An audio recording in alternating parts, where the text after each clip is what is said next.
40 here. So my life forever changed in May of 2015. My brand new Hewlett-Packard computer broke down. So I'm never buying Hewlett-Packard again. So I had to ship it back to the manufacturer to get repaired. And so my evenings were empty. And after years of thinking, oh, I should go to a Debtors Anonymous meeting, or I should go to an Underowners Anonymous meeting, or should go to a Financial Underowners Anonymous meeting, I thought, I'm going to go to a Debtors Anonymous meeting. So I went to a Debtors Anonymous meeting in Hancock Park, and it so happened to be a Visions Debtors Anonymous meeting. And so very early on in the meeting, we all went around the room and we all had 30 seconds to share our vision. And it was incredibly exciting. Build this, thriving Alexander Technique business, and everyone else was 30 people in the room sharing their business vision. And I got so inspired, got fired up. And now it's about 6 years later, and I realized that most of the successful people I know don't talk about living their vision, building their vision, working their vision, moving towards their vision, living in their vision. You just don't actually hear this kind of rhetoric among people who are actually successful. So I'm thinking that it's a little bit like boundaries. Like when you deal with healthy people, they don't talk about boundaries. They very rarely talk about their boundaries. It's troubled people who are trying to inch their way towards recovery who talk a lot about their boundaries. But if you have to talk about your boundaries, if you have to announce your boundaries, it in all likelihood means that you have trouble with boundaries, understanding your boundaries, setting your boundaries, keeping your boundaries. Normal, healthy people, they don't have to announce their boundaries. It's just clear to them, and it's clear to you. And you don't even think of messing with them because you know if you do mess with them that they will retaliate. So a lot of rhetoric is very telling, because there's certain rhetoric that successful people use, and by use I mean they don't even speak it. Okay, they don't tend to talk about their boundaries. They don't talk about their vision. On the other hand, you'll find people who've been unemployed for years, and they will have daily action partners. And on a daily basis, they're taking steps towards their vision, and they're redesigning their website, and they're getting new photos taken for their website, and they're hiring a videographer so that they can more compellingly put across their vision and make their dreams a reality. And yet that so very rarely happens. So given the enormous charge that I got from talking about vision in my first Debtors Anonymous vision meeting, I'm wondering if vision is a little bit like gasoline. Right? You need some people who are down and out. They need some fuel, right? They need some inspiration. So when I entered weekly therapy in March or April of 1998, one of the first things that my therapist gave me was a handout on boundaries, because I was really bad on boundaries. Knowing where I ended, other people began. So I was frequently intruding on other people's boundaries. I was failing to maintain my own boundaries. It goes together. You don't tend to have a good sense of boundaries for yourself and then just like recklessly pillage through other people's boundaries. So it was one of the first things I learned. So that was a small benchmark in my long journey towards sanity. So maybe people who are messed up with their finances, messed up with their professional path, messed up with their financial path, maybe they need that copium inspiration fuel of having a vision. So I had a sponsee ask me, hey, 40, so what you're saying then is that it's the amount of the vision that matters. And no, right? There's no amount of gasoline that it's healthy to sniff, right? That the gasoline, it goes in your tank. It doesn't go up your nose. Yeah, so don't be rama. Right? Don't sniff petrol from a can. Right? We're not talking about like, there's just a certain amount of vision that's healthy. No, not so much. We stand together. Look at us, we can sniff forever. So what I notice is people who pursue their vision often just to oblivion. They may go through all of their savings. They may go through their inheritance. Right? They may have to, move in with their dad, right? Because they're just pursuing their vision off a cliff. Like particularly in Los Angeles, like people move here to be a star. And so I just see all around me the wreckage of people in various 12-step programs who are pursuing their vision over a cliff. So petrol, it goes in your tank, it doesn't go up your nose, right? There's no amount of petrol that it's safe to sniff and put up your nose. You put your petrol in the car, it goes. Don't be Rama and sniff it up your nose. Don't be Rama, guys. And don't go insane with your vision and follow it off a cliff. I mean, so many people I know tried to build an Alexander Technique business, and it's just not a real good way to support a family.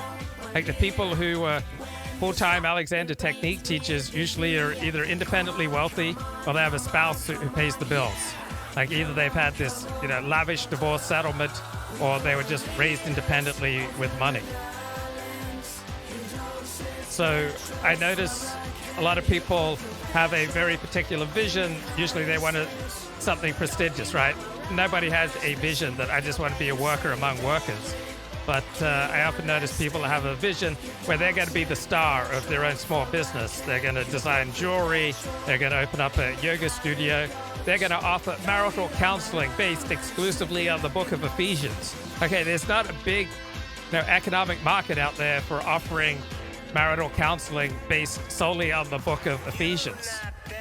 All right, many of these visions are simply not based in reality. And so you can work the 12 steps, you can work all the tools of Debtors Anonymous, Under Owners Anonymous, Financial Under Owners Anonymous, and if your business is either not viable or you are not viable as a small business owner, it's not going to work out.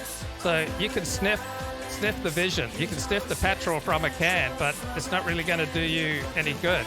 You put your petrol in the car, it stays. Don't be Rama, it's messing with your brains. So vision can be deadly, all right?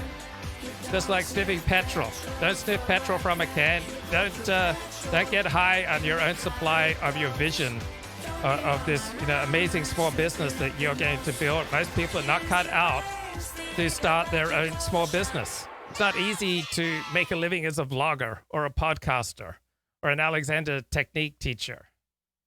So I noticed some people enter 12-step programs with a very particular vision, and that provides them the fuel to do the work of the 12 steps. And then they use their vision to work the 12 steps and then allow the 12-step program to work them. Other people, however, try to use the 12-step program as a tool for achieving their vision, and that just does not tend to work out very well. If the 12 steps, if this kind of deep spiritual excavation is simply a tool that you're using to establish your jewelry design business, it's not likely to work out. On the other hand, if your vision of establishing a jewelry design business helps you to get the mental health counseling, the spiritual counseling, the spiritual excavation, the various 12-step programs that you need to become sane, and then you devote yourselves to the program, not just as a means to achieve your particular narrow vision of becoming a star, then that seems to work out. But remember, petrol, it does not go up your nose. It goes in your car tank. All right, let's talk about Adam Curtis. All right, he's this British filmmaker. He makes these absolutely beautiful films composed of stunning images, compelling soundtracks, and empty ideas.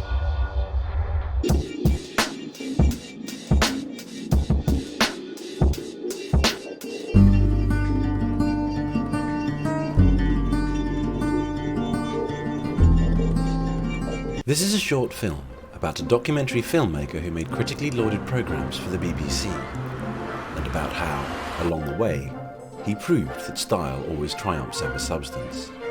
Wherever you find them, friendly people, gracious customs, both mean true hospitality, today, tomorrow, and all through the years to come. In 1992, a strange and brilliant That's Life researcher with a Skinny Puppy CD embarked upon a career of producing documentaries about how ideas can spark social movements. Adam Curtis believed that 200,000 Guardian readers watching BBC Two could change the world. But this was a fantasy. In fact, he had created the televisual equivalent of a drunken late-night Wikipedia binge with pretensions to narrative coherence. Combining archived documentary material with interviews, Curtis filled in the gaps by vomiting grainy library footage onto the screen to a soundtrack of Brian Eno and Nine Inch Nails. He had discovered that it did not matter what footage he used, so long as he changed the shots so bewilderingly fast that the audience didn't notice the chasm between argument and conclusion. This was especially effective when he simply cut the music mid-bar. And as a result, Thabo Mbeki was swept to power at the next general election. Meanwhile, in America, a strange and brilliant cameraman was shooting stock footage of Death Valley, California. Curtis implied that this was somehow relevant to the labyrinthine argument he was constructing. His audience believed that it would turn out to be of crucial significance. But this was a fantasy. Curtis never returned to Death Valley, or the cameraman.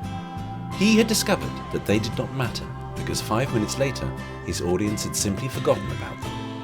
But this did not matter, because Curtis spoke with such an impeccable, authoritative BBC manner that the audience took even gross generalizations and unsupported value judgments to be the absolute truth. They simply went along with it. And thanks to Adam Curtis, Brian Eno never had to work again.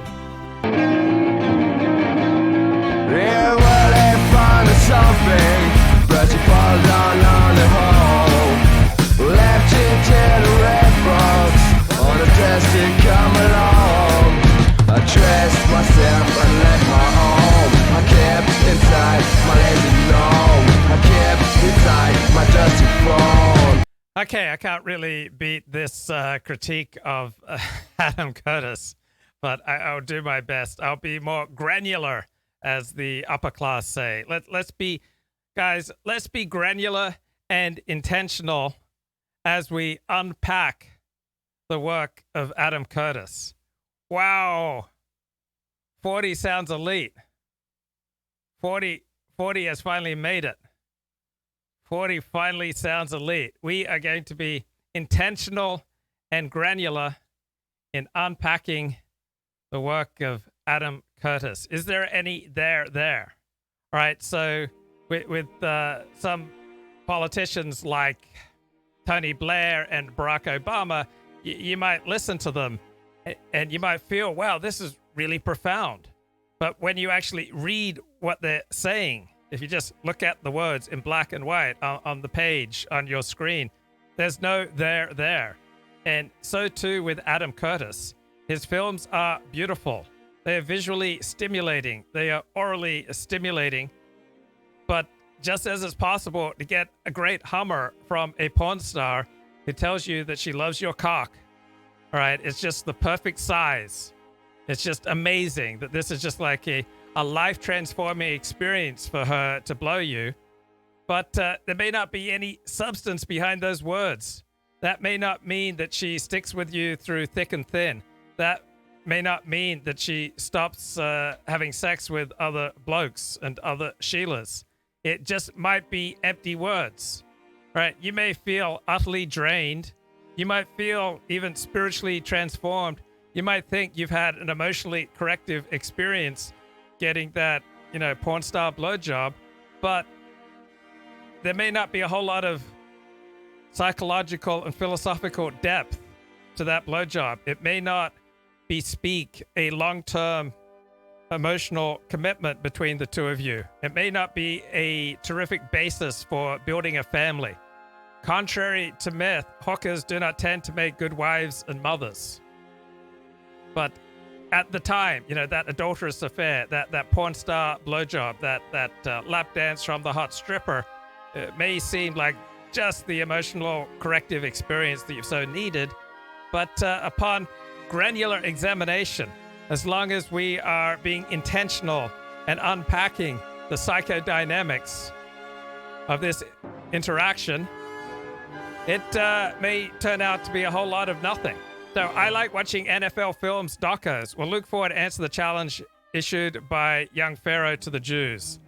Okay, so I will look it up and try to do my best. Thank you for the super chat there, Not Bored. Thank you to Josh Randall for two $20 super chats yesterday, and to Ricardo for his $5 super chat to stop playing Tanya Gersh. So I've got that on my agenda now. I'm going to answer the challenge issued by young Pharoah to the Jews. But first of all, Adam Curtis, is there any there? All right, there's no sin in loving entertainment. I like watching football documentaries. I've been watching all sorts of America's Game documentaries about all the various Super Bowl winners, and it's a really fun way to spend 40 minutes. Over lunch today, I watched a 20-minute documentary on Dandy Don Meredith, the 1960s Dallas Cowboys quarterback. And these documentaries are fun, and you learn things about life, but may not be a whole heck of a lot of depth there. So many Americans think, oh, if it's said in an Oxford accent, if it's said in a middle class, upper class British accent, then it must be really deep. Well, not really. So just as Barack Obama and Tony Blair can write lyrical passages, beneath the surface shimmer, there's nothing profound there.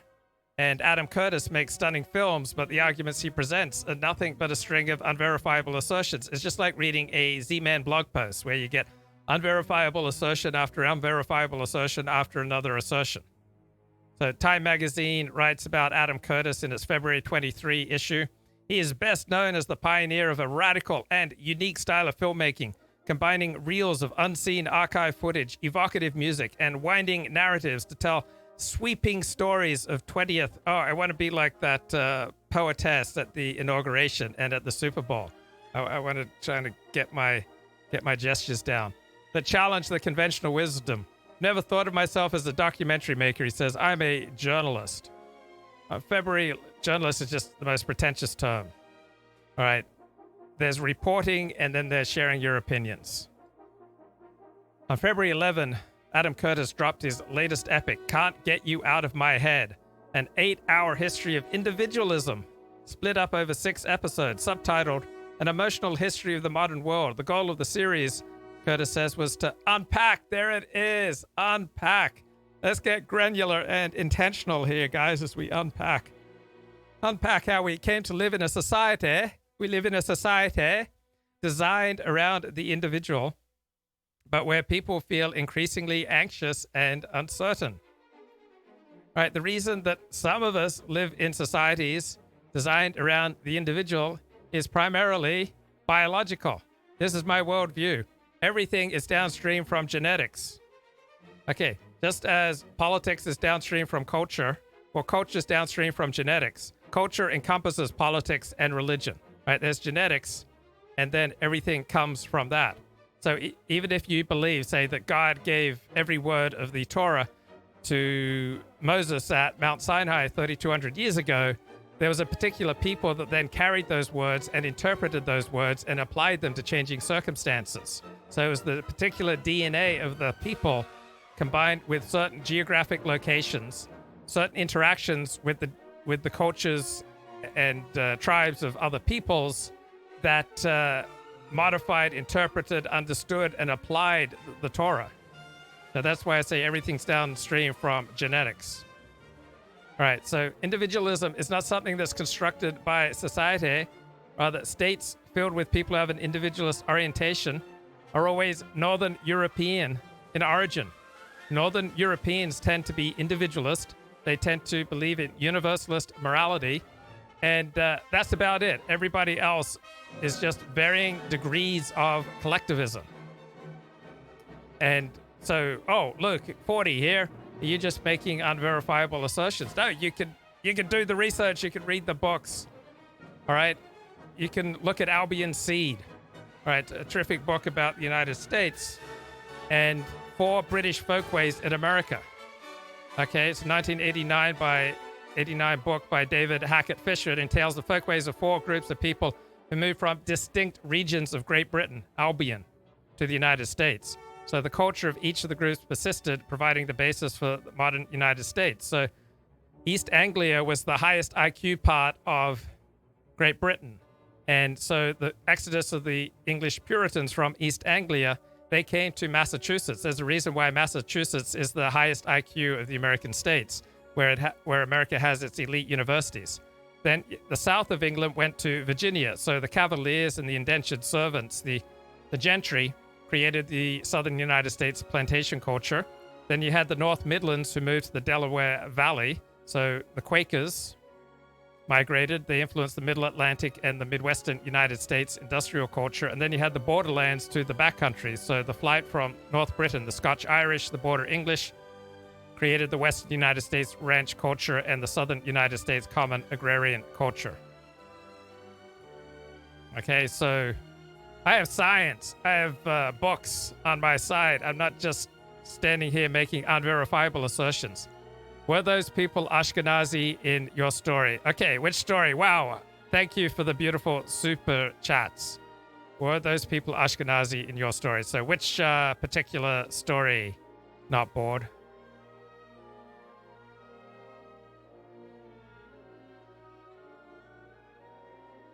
And press 23 if you don't like the 1812 overture that I have playing in the background. Okay, so you can read more about this in a great book by the longtime New York Times science editor Nicholas Wade, A Troublesome Inheritance, Genes, Race, and Human History. Book came out in 2014. He argues that human evolution has been recent, copious, and regional. All right, Adam Curtis here. He's getting interviewed by Russell Brand. Why nothing changes, why modern politics is a hollowed out, empty facade, a haunting, offering only dead ideas from the past. In this conversation with the brilliant filmmaker Adam Curtis, we talk about that moment where Marianne Williamson, a candidate for the Democratic Party nomination, used epic language to describe the political conversation, and for a moment it seemed like politics could move in a slightly different direction. Can it ever again? Can we ever reinvigorate politics? This conversation with Adam Curtis, taken from my podcast Under the Skin on Luminary, certainly might make you think that real change is possible. I've got a few things to say here.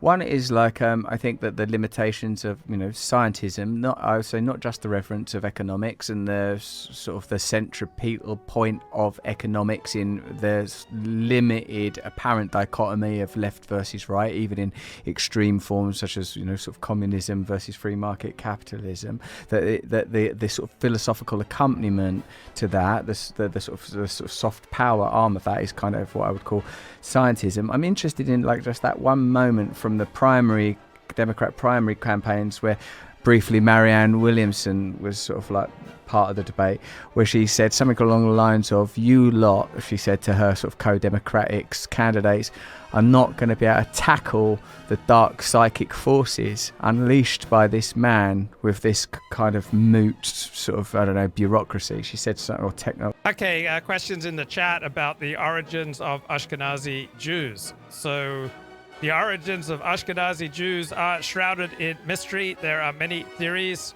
speculating on their emergence as a distinct community of Jews.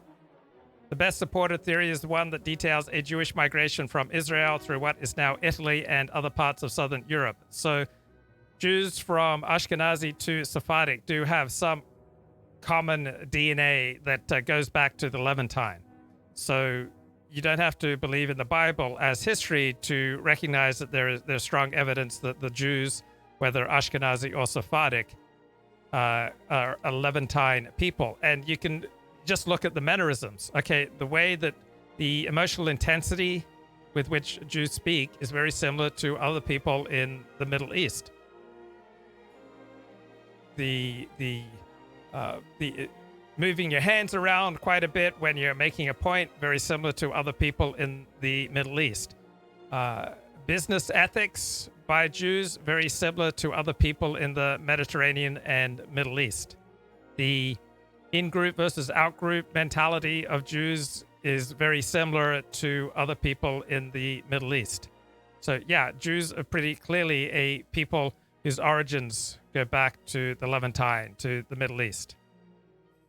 Right, so Ashkenazi Jews migrated from Israel through Italy into southern Europe, and we get pretty strong evidence of a handful of Ashkenazi families who moved into Italy and southern Europe by about the 10th century.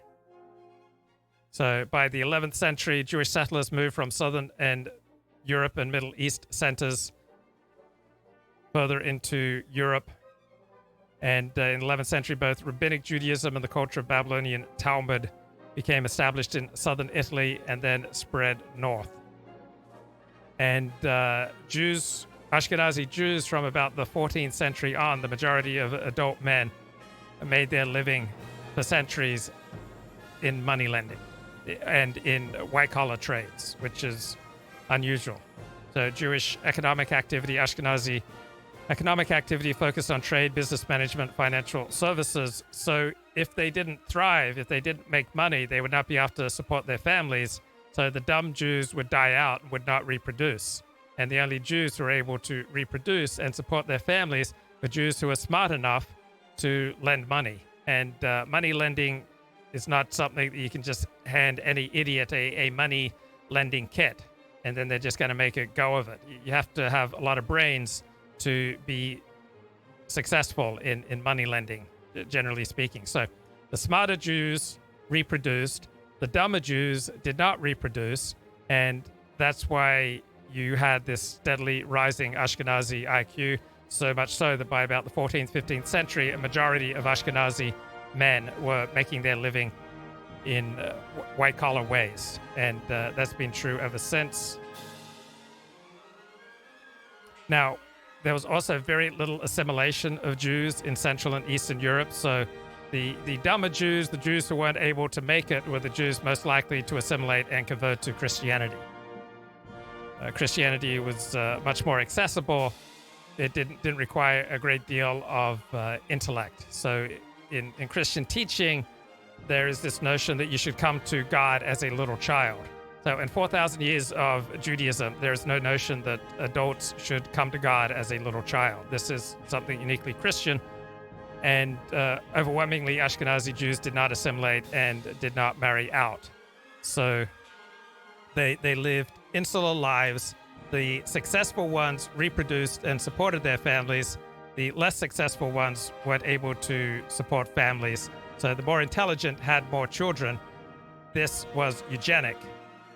Okay, so as opposed to in the West after 1850, due to the Industrial Revolution and the development of the welfare state, from about 1850 onwards, less intelligent people steadily had more children than intelligent people. So that's why we've had dysgenic trends throughout the West since about 1850. We've been getting steadily dumber in the West.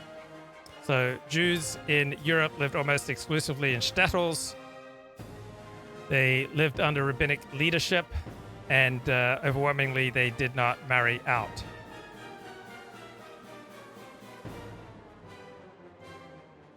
So Half Galician says Galician Jews of Western Poland were in trades, tailoring, blacksmithing, tanning. Galician Jews are Sephardic Jews.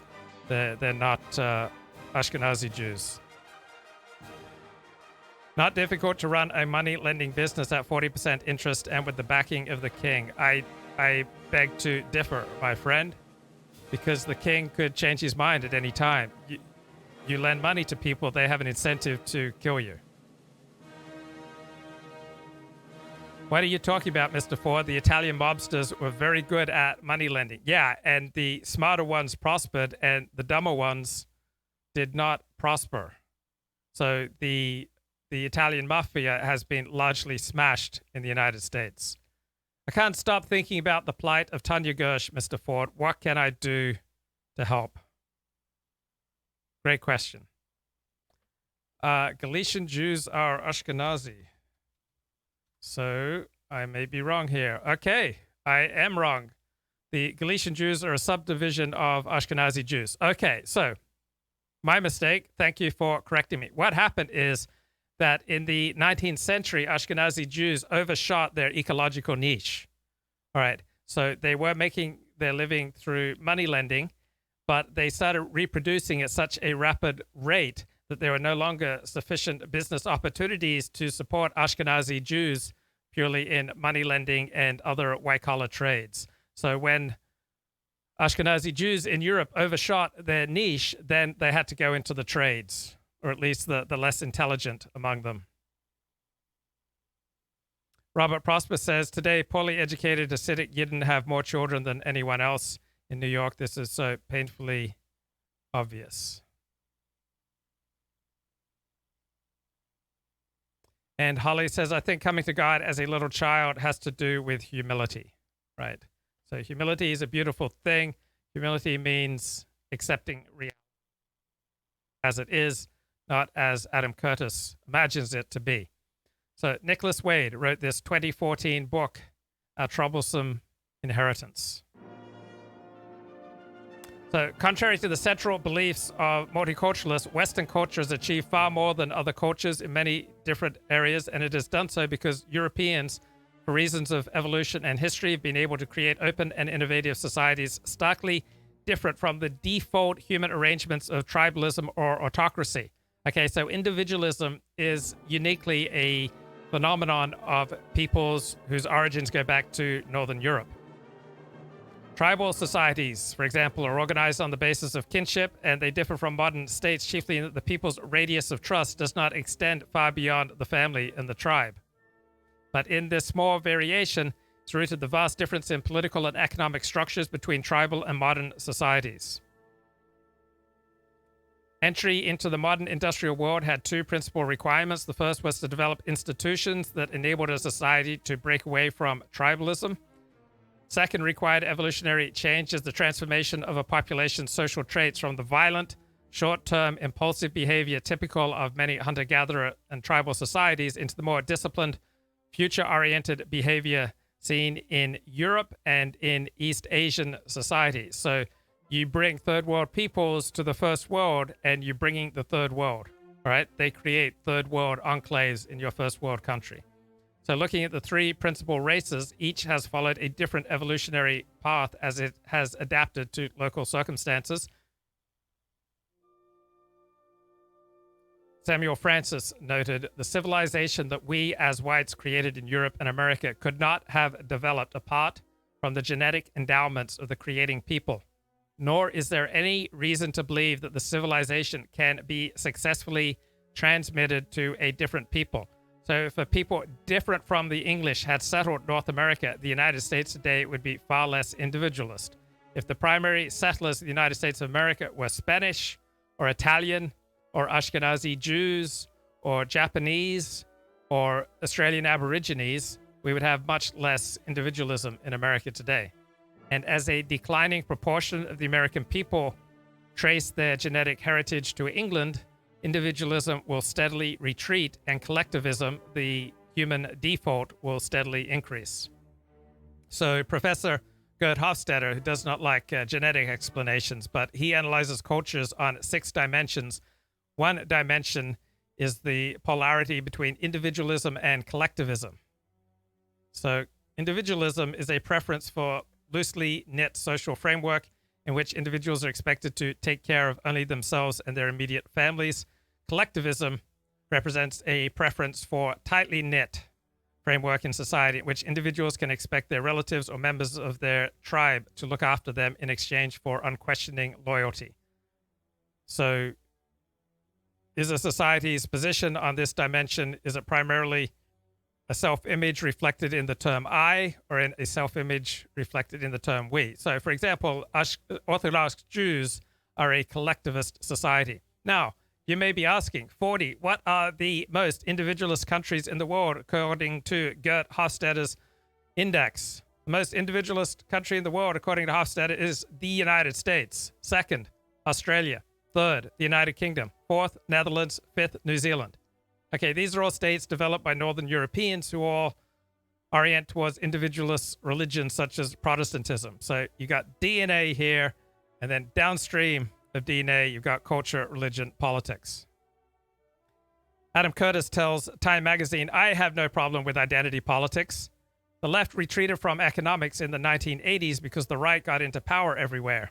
And in response to that, the left did some extraordinary things with identity politics, which liberated lots and lots of people. I think it's an amazing achievement.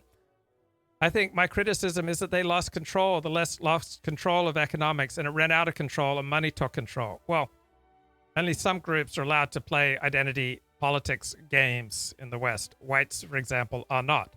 And for all the people that the left liberated with their civil rights law, there were just as many people whose freedom was reduced.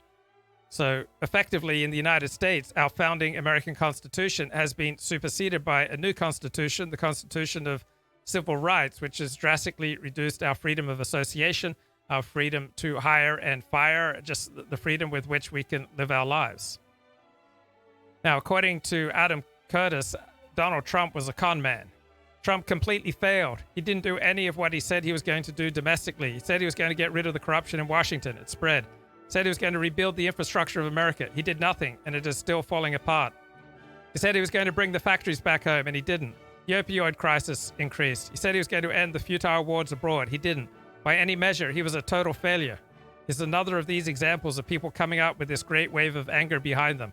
A lot of people are very angry, but nothing's actually changed. Well, Trump did make some substantial differences. He crushed illegal immigration, and in large part thanks to COVID, he crushed immigration, period. So his accomplishments in the area of immigration are substantial. Also, for the first time in decades, real wages for the less educated steadily increased under Trump because he reduced free trade.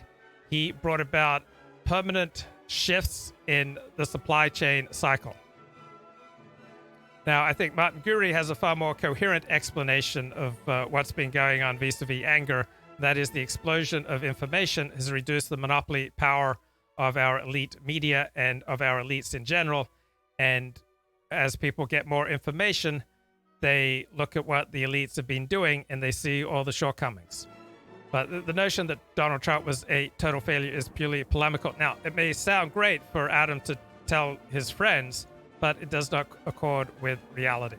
So here is Adam talking with Russell Brand. I can't remember exactly what she said, but she kind of indicated that great powers had been inadvertently or perhaps deliberately stirred by the sort of the phenomenon of the last 4 years. Now, evidently, of course, Biden succeeded, and again, I think we can already evaluate what's causing the dissatisfaction that leads to Trumpism in a kind of in the kind of values, aside from some sort of obvious sort of social justice stuff that anyone would agree with, I'm sure, like in where power is being apportioned, the kind of appointments that are being made, and the kind of economic policy that's being reinstated. Like they don't inspire much. And I wonder, Adam, like aside from the stories you're telling in your film, which of course sort of lead us up to this point, and one of the figures you study is Donald Trump, right? And or the one of the stories you tell is of Donald Trump from his sort of New York landlord days up to present day, and some curious relationships he has with other people you tell the stories about. I just wonder how you feel like current American politics relates to particularly with the election of Biden, to some of the stories you're telling in your latest films. I remember watching that primary debate with Marianne. Was she Marianne Williamson? That's right, yeah. I got into a lot of trouble with some of my friends for saying I thought she was really good, because, I mean, I know she's a hippie, and and you're a hippie, but she somehow, what I really liked about it, she suddenly started talking in a language that put things in epic terms. It just made me realize how narrow and how limited the focus of political debate has been. She made it epic. And I thought that was really quite exciting. It was a glimpse into something. But no, I mean, she was immediately kicked out, wasn't she?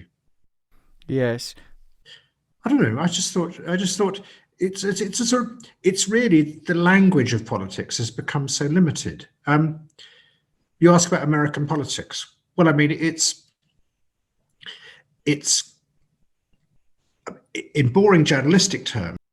Okay, let's get a little bit here from Mersh. Know that it's impossible to not censor, or by now you do know and you're lying anyway. But there is no fucking, there is no situation where there's no censorship. Andrew Torba censors porn. Twitter and Facebook and all these companies, they censor anything that's nationalist, that's pro-white, that's anything having to do with culture and history. They censor that shit. You go to other places, you're going to get your shit censored. Gab has censored people. Gab banned Chris Cantwell and a bunch of guys. And I don't know what happened with Cantwell. I don't know what he said. I don't think, from what I heard, he didn't deserve it. But some of the people that Gab banned, they had to ban. If they want to exist in this new world, you can't. They banned Weave. They banned Weave. I know they banned Patrick Little. I think they banned Paul Nalen. But like when you're going to start doxing people, you're going to start saying wild shit that's going to bring heat down on you, then you are going to end up censoring. So this guy's dumb. He's already not thinking far enough down the road, which is why Okay, so Colin Liddell says in the chat, individualism is proportional to lack of land borders to major military powers, nothing to do with Englishism. Not true. There are tons of islands that are not individualist. Japan is not individualist.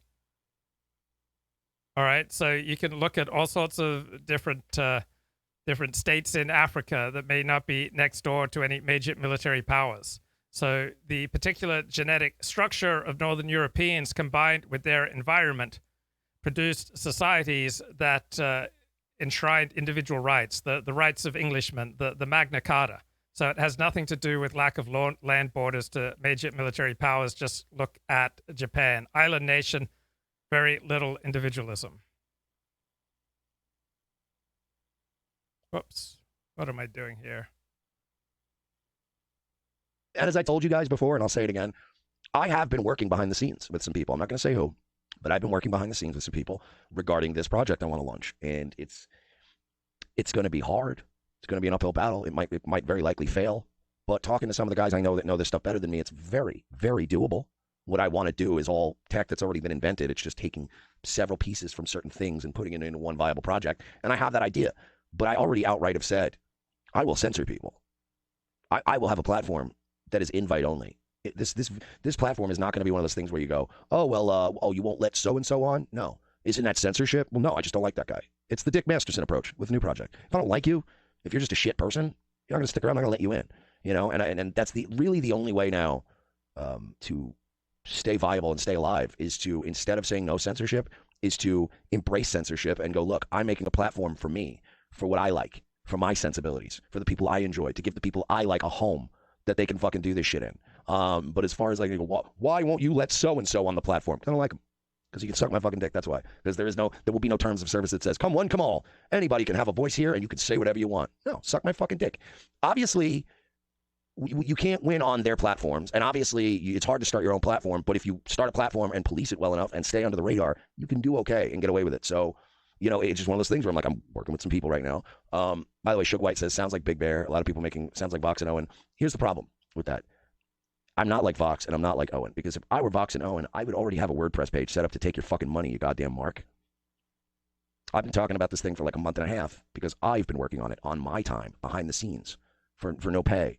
It's not something that I'm going to, and I may eventually need to crowdsource, and if it's a crypto-based thing, I might need to do an ICO, and there might need to be some liquidity that's somehow managed to get, but they put the cart before the horse.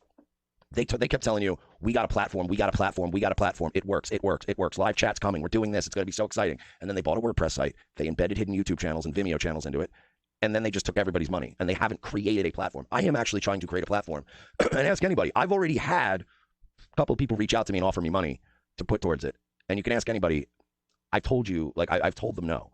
I've had people say, well, I could spot you some money now. And I'm like, don't give me money, because it's still just an idea in the ether that me and two other people are just clickety clack and putting together the vision and then figuring out the tech. Putting the cart before the horse is what Owen and Vox did. I'm nothing like Owen and Vox. I'm not asking people for money. I'm literally just keeping you guys updated that I really am working on a thing and that we're going to get it somewhere. CK Ben Zumna says, keep it a secret, Mersh. The problem is that there's nothing I'm working on that's patented. There's nothing that I'm working on that hasn't already been done. So it's not like a fucking big secret idea. I don't have the secret here.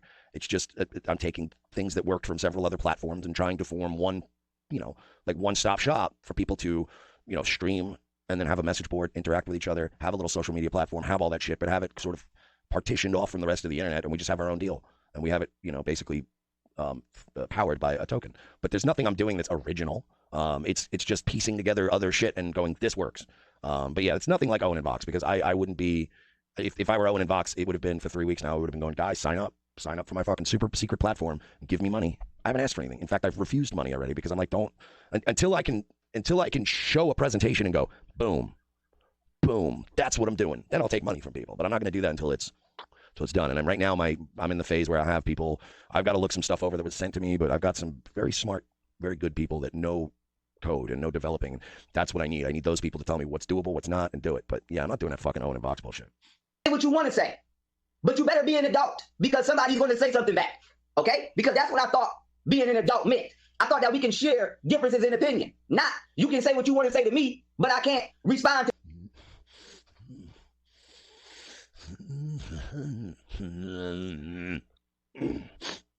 you what I think about what you're saying to me. Okay? Okay. Now, everybody click that link, save that link, send that link around because that link is going to keep us all connected. Straight up. Now, let's get into this, right? Before we talk about the slander and the defamation of character, okay? I just want to congratulate myself. So, wait a minute, a black guy patting himself on the back for accomplishing nothing? I don't believe you. Come on, that's never happened in the history of the world ever, young Pharoah. I love that. I'm going to take a moment. Listen, I like to talk on YouTube and take people's money for a living. I'd like to pat myself on the back. Hey, guys, let me ask you something. Let's all be real with each other. Hi, my name's Ken Fresno. I'm the actor who plays Mike Sheely on Revenge of the Sith and Nightwave. I'm going to break the fourth wall right now and just talk right to you, the listener.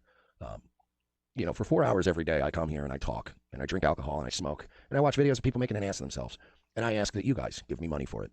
When you go to tinyurl.com/nightwaveradio, I ask you guys to give me money so I can sit on my fat ass and make jokes. And I just think now would be a really great time. Let's all stop what we're doing. Let's give me a round of applause. Seriously, man. Let's really take a moment and really just Mersh appreciation moment because, wow, man, I am...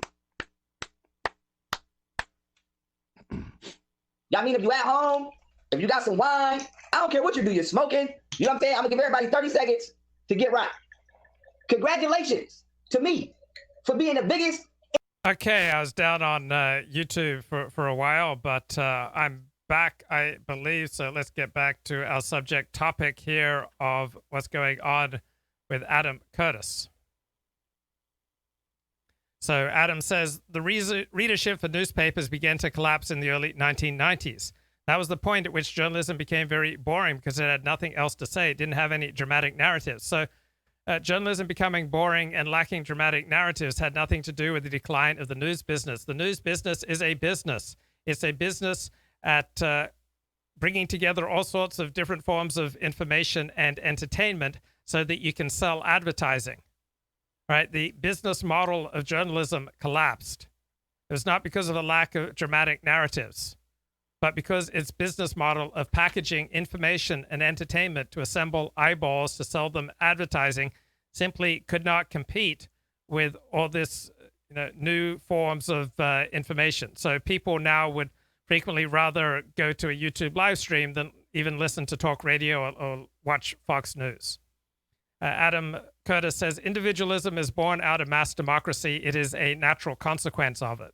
No, not really. Japan and South Korea are mass democracies. They are not individualist. They are collectivist societies. There's absolutely no evidence for the assertion that mass democracy promotes individualism. Adam Curtis says, Black Lives Matter is great. All right? Thousands of people are dead in the United States because of the repercussions of Black Lives Matter. But according to Adam Curtis, Black Lives Matter is great.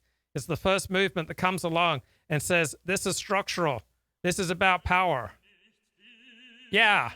I mean, when did we ever have a movement coming along saying this is structural and this is about power prior to Black Lives Matter? Right? The BLM, first time that you hear that the problem's structural. First time that you hear that the problem is power. Well, no, not quite. I mean, that's certainly a foundation of Marxist analysis. The Japanese are individualist? How so? Oh, it's sad that Luke can't see that. Is it sad, or does Luke just see something differently than you do? So there are ways of measuring this. We can go to dimensions of national culture. And one of the dimensions of national culture is individualism versus collectivism. So we can put in Japan and we can put in the United States. And let's see how Japan rates, on an individualist versus collectivist scale. All right, so we'll put in United States, and we'll put in Japan. And what do we find? Okay, so Japan is, as I expected, below 50 in individualism. So there's no way on earth that you can make the claim that Japan's an individualist society anywhere akin to what Anglo-Saxon societies such as the United States, the United Kingdom, Australia, and New Zealand, even Holland alike. So in individualism, United States 91, Japan 46. So what are the other dimensions? Power distance. Much greater power distance in Japan than in the United States. Japan, a much more masculine society than the United States. Japan invests much more in uncertainty avoidance. So this has to do with your attitude towards that which is different. So in societies with high uncertainty and avoidance like Japan or like Germany, that which is different is threatening. In societies with much lower levels of uncertainty avoidance, that which is different maybe just interesting. It's not such a big deal. Long-term orientation, Japan much stronger in long-term orientation than the United States. And in indulgence, the United States far more indulgent society than Japan.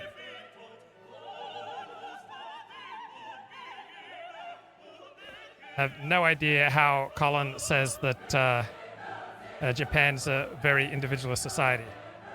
Colin says the English individualists are just Germans, not individualists who ended up on an island. So, is that true?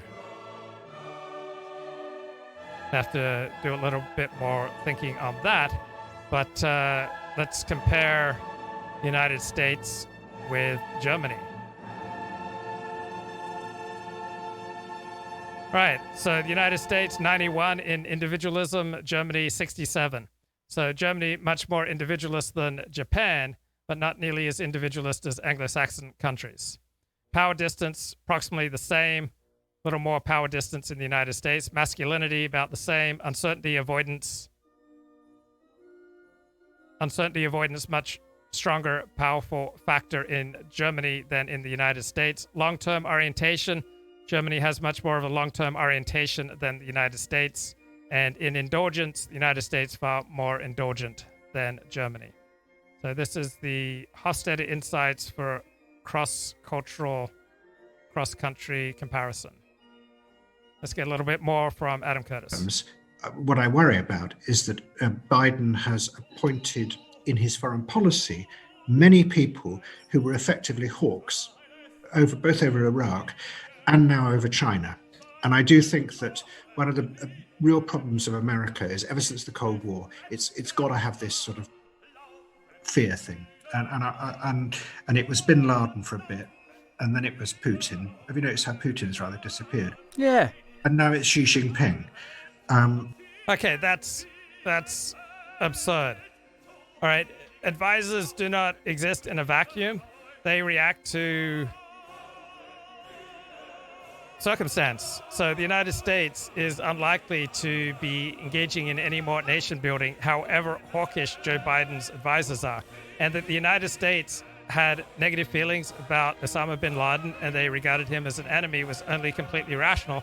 Osama bin Laden's 9/11 attack did about $2 trillion worth of damage to the United States, took over 2,000 lives, took down two very visible symbols of American power, the World Trade Centers, and Osama bin Laden was trying to mobilize the entire Arab world against the United States. So the United States certainly overreacted in reaction to Osama bin Laden by invading Afghanistan and Iraq. But understanding Osama bin Laden as an enemy of the United States, that wasn't to fulfill some bizarre psychological need. It was a rational response, someone who just did $2 trillion worth of damage to your economy. Now, the United States compounded that problem by wasting $4 trillion on unnecessary wars in Afghanistan and Iraq. But I don't think we have to worry about the hawkishness of Joe Biden's advisors. I don't think the United States is going to be engaging in nation building anytime soon. Colin says the Japanese are way more quirky than boring Yanks, who are all the same except racially.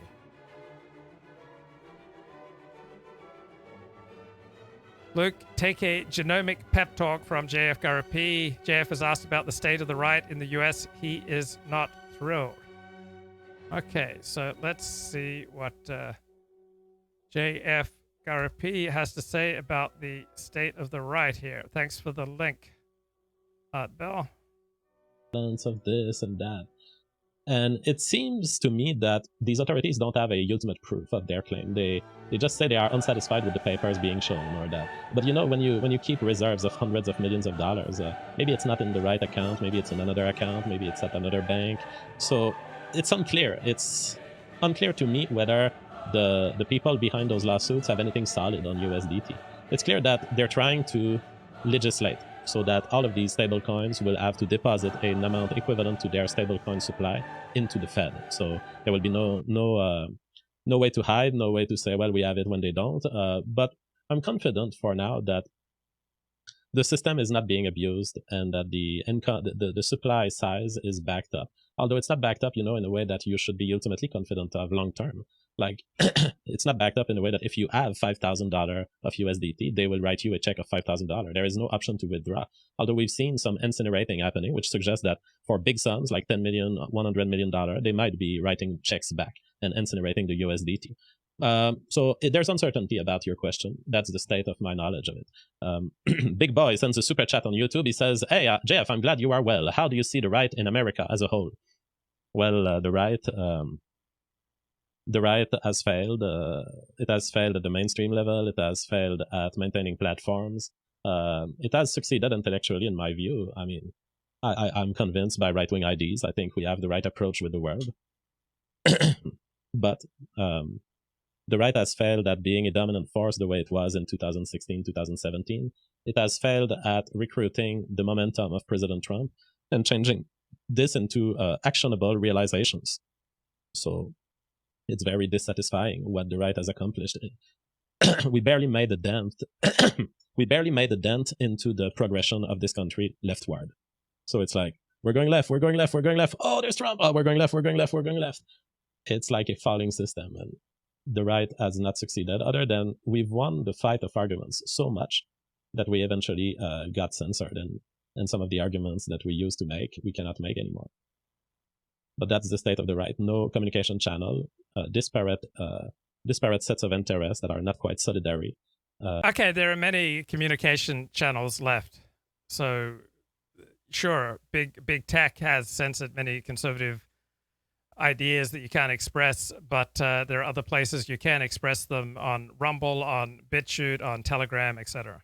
And a general weakness in terms of political realizations. Pineapple Platypotamus says, I have to ask about your highest value again. Existence being the highest value makes sense if God or gods are eternal and not created, right?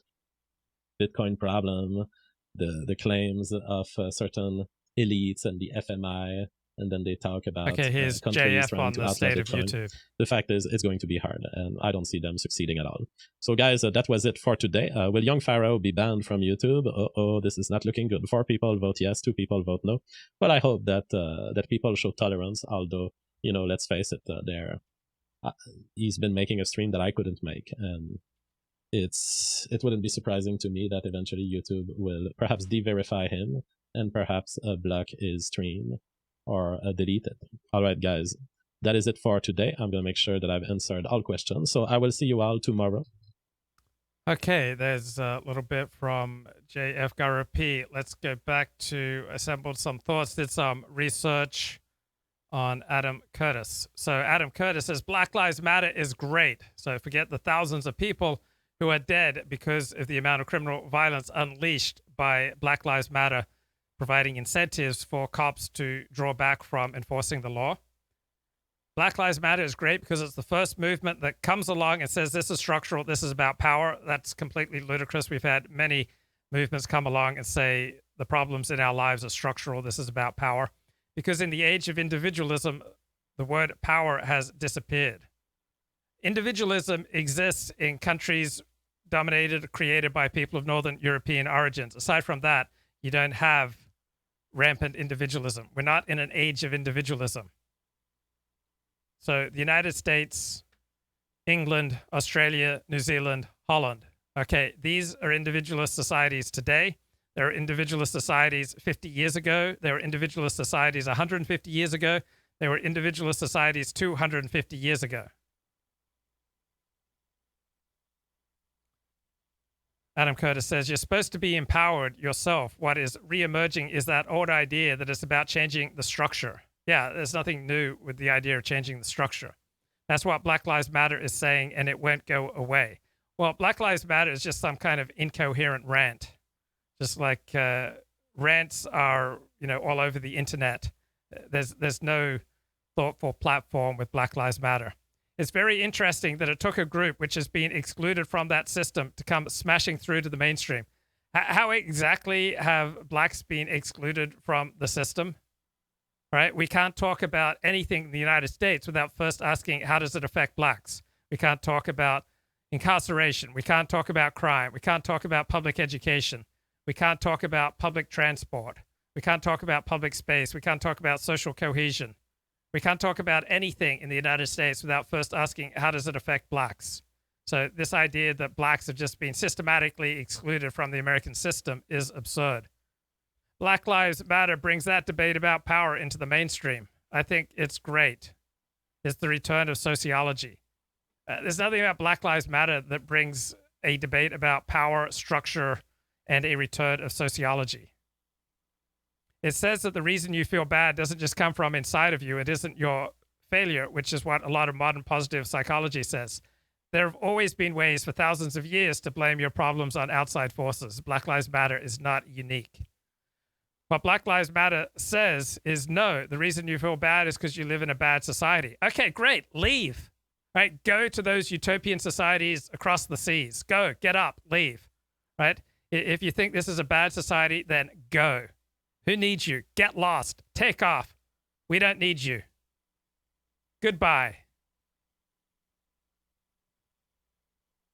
Adam Curtis says, I think the COVID pandemic has shown that the further you are away from the system of power, the more likely you are to fall ill and die.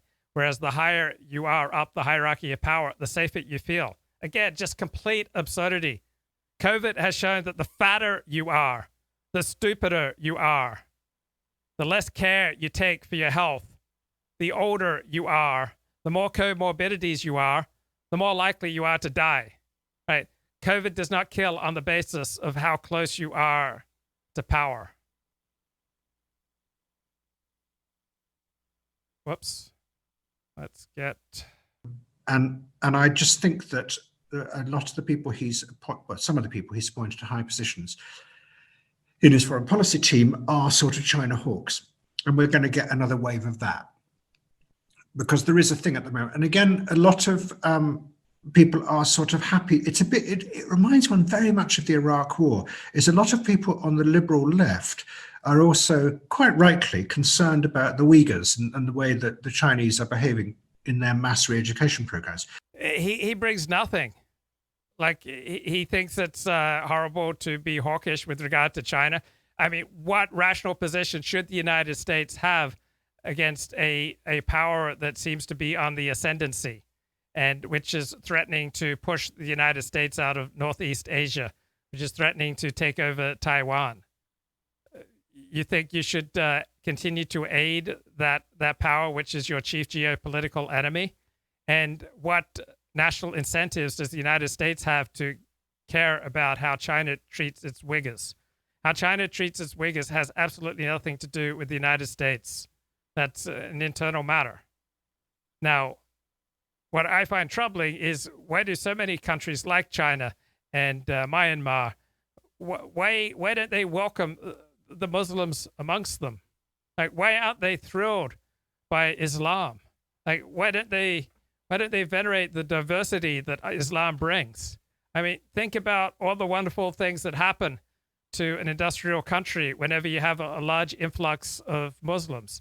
You get an explosion in the arts, in creativity, in invention, in business development, in just human flourishing, in social cohesion, social trust.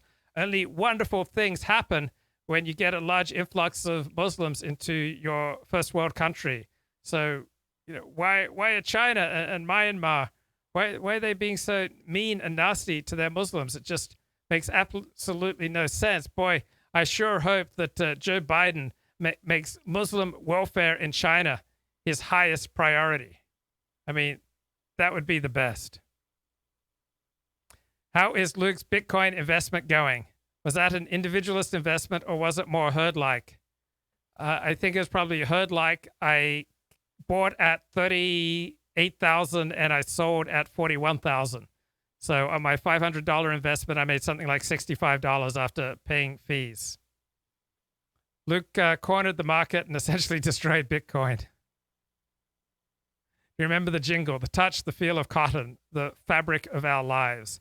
Cotton is trad. Elliot Blatt dreams of overseeing a cotton plantation. Disavow. I remember I met this woman and she talked about growing up in Appalachia and how she used to have to pick cotton. She was a white woman and I laughed and she thought that was extremely insensitive. Okay, back to the wit and wisdom of Adam Curtis. All right, so COVID has not shown us that the closer you are to a system of power, the more likely you are to survive COVID. COVID has shown that the stupider you are, the dumber you are, the fatter you are, the more comorbidities you have, the older you are, the more likely you are to die. It does not kill on the basis of how close you are to power. It kills people with comorbidities such as obesity, high blood pressure, diabetes. It has always been thus. Life is an ongoing IQ test. Stupid, fat, old people near the center of power die quicker than smart, healthy people, young people away from the center of power. Center of power has next to nothing to do with whether you live or die, whether it's from COVID or anything else. Medical care in general makes very little difference for most people's quality of life and for life expectancy. Genetics matter far more for your quality and length of life than medical care. Adam Curtis says, the reason you got Brexit and the reason you got Trump was because of the response to the banking crisis in 2008. In both America and Britain, people realized that those lower down the chain were being asked to pay for the richest corruption and criminality. This is bogus. You know why virtually no bankers went to prison for the global financial crash of 2008? Because by and large, they obeyed the laws of the game as established by the United States government, which forced banks to lend to people who are unlikely to pay the loans back. Right? To be a bank, you have to open branches in places where it makes no economic sense to open branches. To be a functioning bank in the United States, you have to lend money on an affirmative action basis. Countries that do not require affirmative action in lending did not have banking crises in the GFC, the global financial crash of 2008, unless they had significant exposure to the American mess. So it was government regulation that forced banks to lend to people who were not qualified to get those loans. That's what caused the mess. It wasn't nasty bankers. It was bankers being forced to be suckers, essentially, to go into, not a chainsaw, a wood chipper, right? They essentially, had to dive headfirst into a wood chipper created by the United States government. You don't think that prosecutors would have loved to have gone after bankers? What a wonderful way to make a political career. What a wonderful way to gain in status. What a wonderful way to go on speaking tours for large fees because you put all these bankers in prison. Prosecutors were dying to do that. They would have loved to do that. They would have become famous. They would have become adored. They would have made their career, their reputation for life. They would have gotten elected to higher office. They were yearning to put bankers in prison. The reason you don't see bankers put in prison for the GFC was that by and large, they played by the rules of the crooked game that the United States government forced on bankers that they must lend money on an affirmative action basis. What the hell do you think would happen to air traffic control if air traffic control becomes dominated by affirmative action? The Obama administration insisted on using affirmative action in air traffic control, but thankfully, so far, it's only had a limited effect. But if affirmative action in air traffic control had a much larger effect, you'd have a lot more plane crashes, right? If you have more affirmative action in medicine, okay, you have certain groups, blacks who get admitted to medical school have lower test scores and lower grades than whites and Asians who are rejected from medical school. And they also have astronomical rates of medical malpractice. All right, so affirmative action, do you really want an affirmative action doctor, right? It's like, oh, great, my doctor, he He was promoted way above his abilities. That sounds like the kind of doctor I want. Adam Curtis says, the people who have to drive a bus to make society work are more likely to die from COVID than those who run a hedge fund. Yeah. But this has nothing to do with social class and power. It has almost everything to do with genetics. The genetics of people who run hedge funds predict people with higher IQs than people who drive buses. Generally speaking, the people who run hedge funds have 2-3 standard deviations of IQ compared to people who run buses. Life is an ongoing IQ test. Smart people live longer. Dumb people live shorter lives than smart people. Adam Curtis. A lot of people in advertising beginning to question whether Google's magic ability to target people and predict how they as individuals behave may not be true. Yeah, that's right. Even a stop clock is right once a day. So see George Gilder's 2018 book, Life After Google, The Fall of Big Data and the Rise of the Blockchain Economy. Which sounds really appalling. But you will get this strange alliance between the liberal right and the liberal left over China, very much as you did over the Iraq War. So what I'm really saying is it just what goes around comes around at the moment in liberal politics, is that they need a threat at the moment. And I don't mean this is a universal thing. It's just at the moment, in the absence of any positive vision, China is going to fulfill that function. Whereas I think what's really interesting about China is that it may not be as strong and as much part of the future as we think it is. That it is as much a decaying political system that which is hanging on to power through mass surveillance systems and has no real ideas of the future. It is as sort of hamstrung by that as we are. Great. The wit and wisdom of Adam Curtis. Where would we be without it? Right. Spiked Magazine comments on this new Adam Curtis documentary. He portrays suburban life as detached from reality. Well, there's a courageous perspective. So Adam Curtis has a new, 6-part series, Can't Get You Out of My Head. You can find it on YouTube.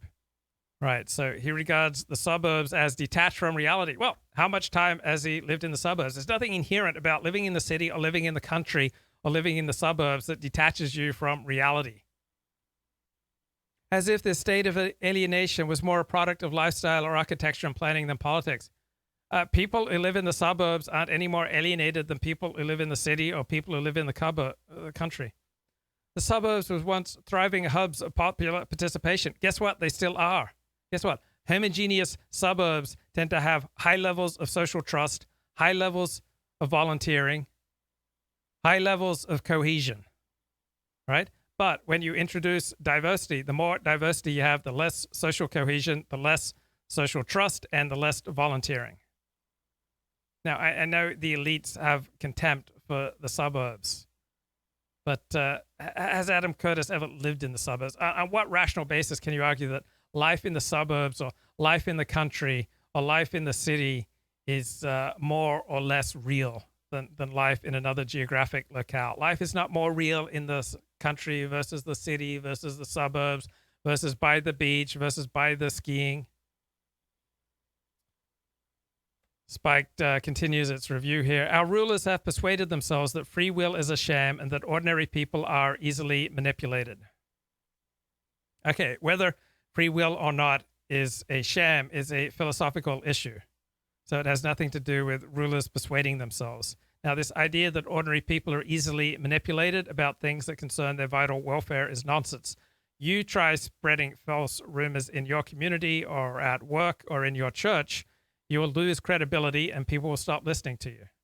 So when it comes to rumors that directly affect somebody's well-being, they check up on people. They keep score on who's reliable and who's not. Spiked says, Brits and Americans withdrew from churches, sports clubs, book clubs, parent-teacher associations, the Boy Scouts, the Red Cross, Rotary clubs, you name it. Yeah, and why was that? Because the left's civil rights legislation destroyed freedom of association. Men, for example, could no longer gather only with men at the Rotary Club. This was destroyed by the left. The only places that men are allowed to be just with men are in certain, generally traditional religious settings or in a strip club. Thank you. Civil rights legislation destroyed social cohesion, social trust, and people joining volunteer organizations. The New Statesman's Review. The commanding belief of humanity is individualism. That's nonsense, right? The commanding belief in individualism is essentially limited to people of Northern European origins. The idea that the individual, their thoughts, actions, and feelings is superior to the societies in which they live, right? There's nothing inherent that makes individualism superior to collectivism, right? Collectivist solutions to COVID-19 were far more effective than individualist solutions, right? Frequently, a group strategy will outcompete an individualist strategy. There's nothing inherently superior about individualism or collectivism or societies that are more masculine or societies that are more feminine, or wherever you fall on the Hofstede six cultural dimensions, right? There's no inherent good or bad. New Statesman says, just like the great 19th century novelists such as Dostoevsky, Adam Curtis is deeply concerned with how we come to hold such a pessimistic view of human nature. Well, anyone who can see as far as the nose on their face knows that the human being is a dangerous animal. All people on the right take it for granted that the human being is dangerous. You'd have to be an idiot to think that people are not dangerous. You'd have to be an idiot not to take a skeptical view of human nature. You'd have to be intentionally delusional. Adam says, what I'm asking in these films is why in the great age of individualism, we're not living in a great age of individualism. The societies that are individualist now were individualists 50 years ago, 100 years ago, 200 years ago.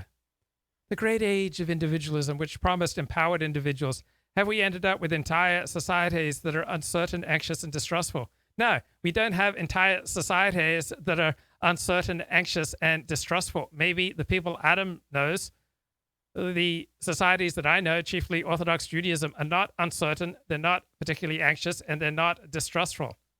Not just of those in power, not just of each other, but of themselves. No, there are plenty of traditional societies that are not uncertain, not anxious, not distrustful, and who have high levels of social cohesion and social trust.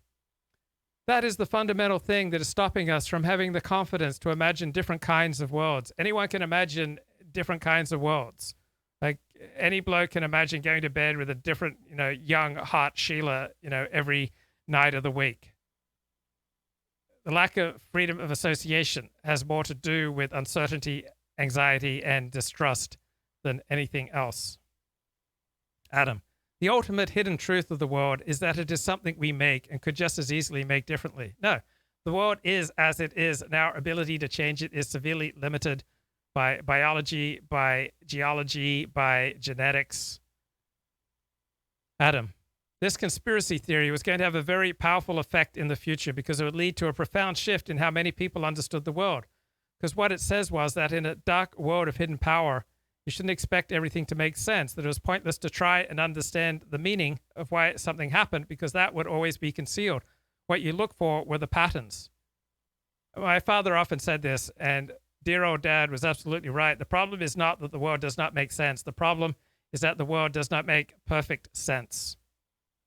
The New Yorker describes Adam's method as a stream of unusual, evocative images from the past, richly scored with pop music that are overlaid with his own plainly delivered, often unverifiable analysis. Yes, Adam Curtis documentary is very much like his E-Man blog, just unverifiable analysis after, unverifiable claim after unverifiable claim. Adam says, I'm fundamentally an emotional journalist. The mood my films create is because it somehow feels real. Well, how do you verify that? This is just an assertion. It actually gets at what is going on in people's heads. Really? How do you know? How do we verify this? How do we test this? Adam Curtis delivers feels. Now, whether they bear any resemblance to reality is another matter. New Yorker says, Adam Curtis finds writing much harder than what he calls cutting the archive. Of course he does. Writing is a mirror to the mind. When you read Adam's writings, you realize there is not much there. He doesn't have many useful, innovative, profound thoughts. The New Yorker says, we live in societies without narrative coherence. No, you cannot have narrative coherence when you live in a society filled with all sorts of other societies. You can't have narrative coherence shared by diverse peoples. The New Yorker. Each of his projects is anchored by a single provocative idea, and the claim of his news series is that we've become unable to imagine the future. We are citizens of an eternal present, stilled by dubious technology, hollow politicians, and catastrophic self-doubt. Guess what? The future is not knowable. We are not stilled by dubious technology. The human being is fundamentally dangerous. It's not technology that's holding us back. It's not hollow politicians. It's not catastrophic self-doubt. Talk for yourself, Adam Curtis. Religious people, by and large, have an optimistic outlook on life. Within my Orthodox Jewish community, technology, hollow politicians, self-doubt, these are not widespread problems. New Yorker says, as a storyteller, Adam Curtis is drawn either to revolutionaries who want to change the world or to engineers who plan to stabilize and control human society with the help of machines. He generally takes the side of the revolutionaries. Adam Curtis likes to tell stories and he likes to make unverifiable assertions. There's no reason to believe that what he does has anything beyond entertainment value. Yet what they're going to do is they're going to turn it into this really frightening idea of the future. And I just think that's a again, we're going to get preoccupied by that and not talk about how we can change things for the better domestically.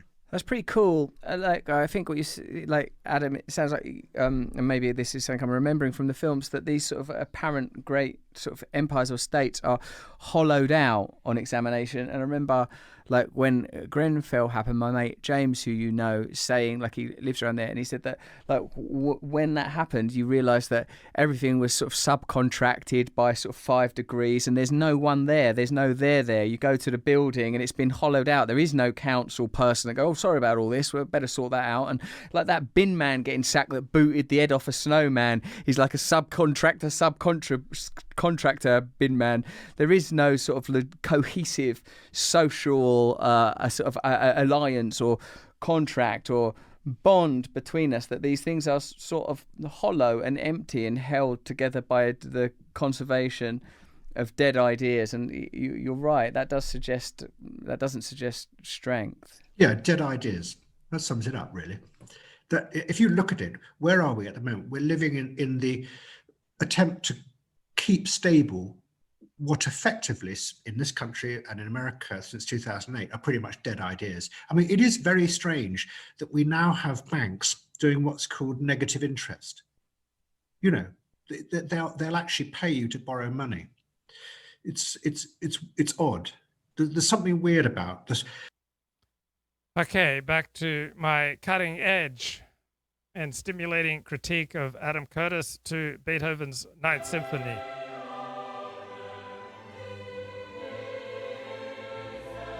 Right, so John Boone writes in The Spectator in 2015 about the Adam Curtis movie Bitter Lake.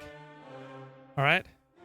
So we all need stories to help us make sense of the complexity of reality, intones the sensible-sounding voice of Adam Curtis at the start of his new documentary about Afghanistan, Bitter Lake. And Beethoven's Ninth Symphony, by the way, is just huge in Afghanistan. If you ever get to Afghanistan in December, you should go to the village and knock on doors and sing Christmas carols. But stories told by those in power are increasingly unconvincing and hollow, says Curtis.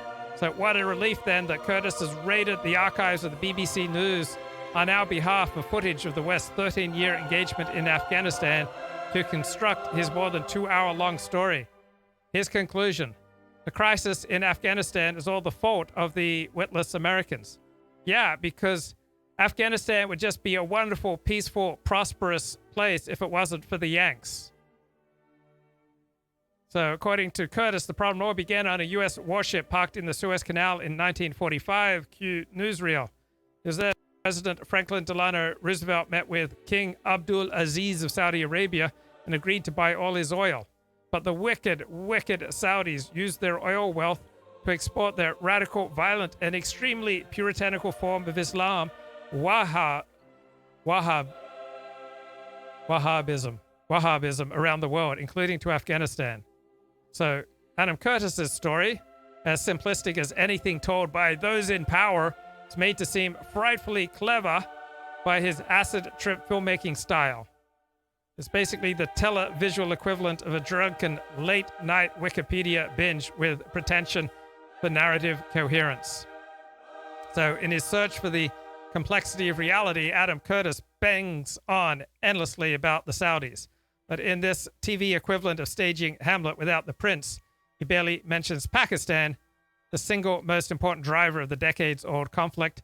Anyone looking for an explanation of Pakistan's desperate quest to dominate Afghanistan through Islamist proxies should not turn to Bitter Lake for enlightenment. Some jaunty archival image of Afghanistanis attempting to block the new Muslim homeland's membership of the UN in 1947 would not have gone amiss.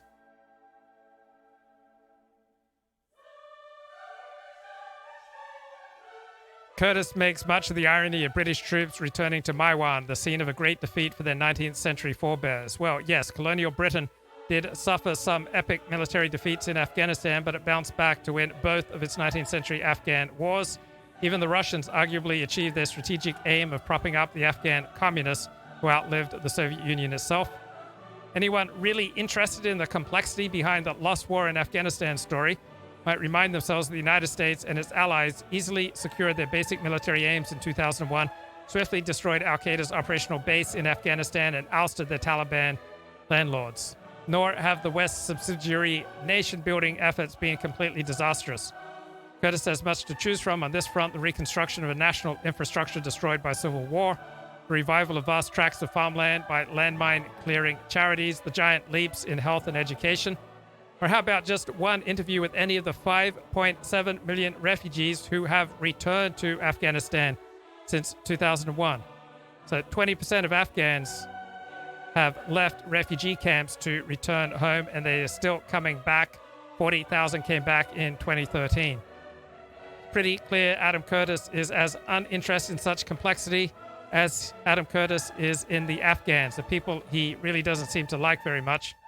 His most insidious story is that Afghans are irredeemable savages who will always reject, steal, or subvert the help of the most well-meaning of outsiders.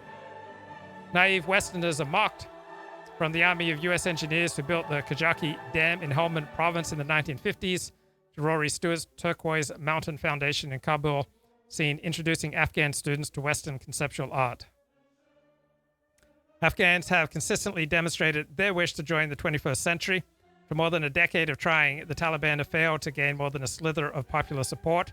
Democracy in Afghanistan is flawed, but with the Afghans continuing to go to the polls, it has not failed, as Adam Curtis boldly states. What the sneering Western media have written off as Afghanistan's decade of war for Afghans, on a comparative basis, it has been a decade of peace. Intellectual threat in the country. And I'm so scary with a book that the mainstream media wants to lie on me and slander my image because they're afraid of a black man who reads and is not stupid. They exist everywhere, sir. There are black dudes all over the place. Also, this is one of those things that always makes me laugh. When I love these guys that do the you ever notice that black guys, they set the standard so low for what they're supposed to be in life that, like, they really want to be congratulated for doing nothing. You know what I mean? Like, they really want to be, they really just want to be congratulated for doing nothing. Like, yo, man, I'm just a black man who knows how to read. Whoa, dude, back up. Back the fuck up. That's right. Because I'm a black man who pays my bills. I take care of my kids. Whoa, let's fucking have a goddamn parade. It's like, literally want a pat on the back for just doing the bare minimum. You know what I mean? Like a white guy will work on the job site until his body is falling apart, right? And never ask for anything. A black guy wants you to acknowledge that he was on time. You ever notice that? They're like, yo, man, I've been on time like every day this week, man. I ain't got no props. And you're like, you should be on time. It's your job.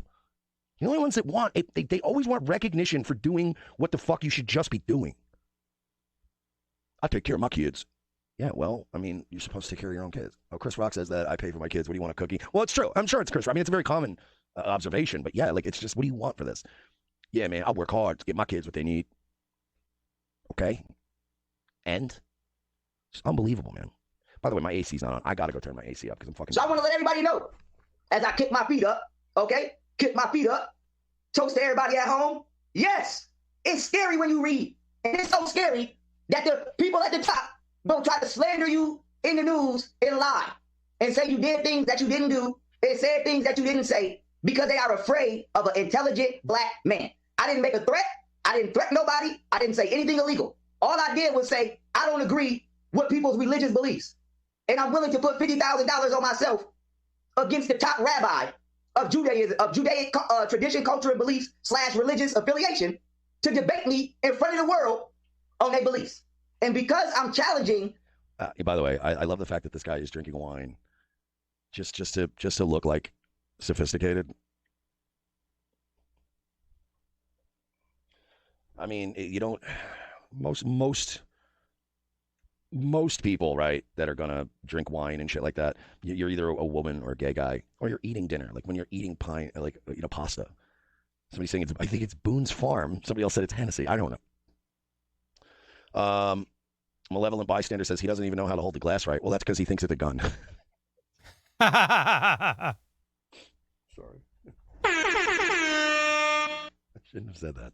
My apologies. Sorry, go on, young Pharoah. The Jewish ideology and the religious rhetoric of the Jewish community, now I'm being labeled as anti-Semitic. But when they say they found us in Africa in them huts, and those are lies. When they say we evolved from monkeys, those are lies. When they say... Well,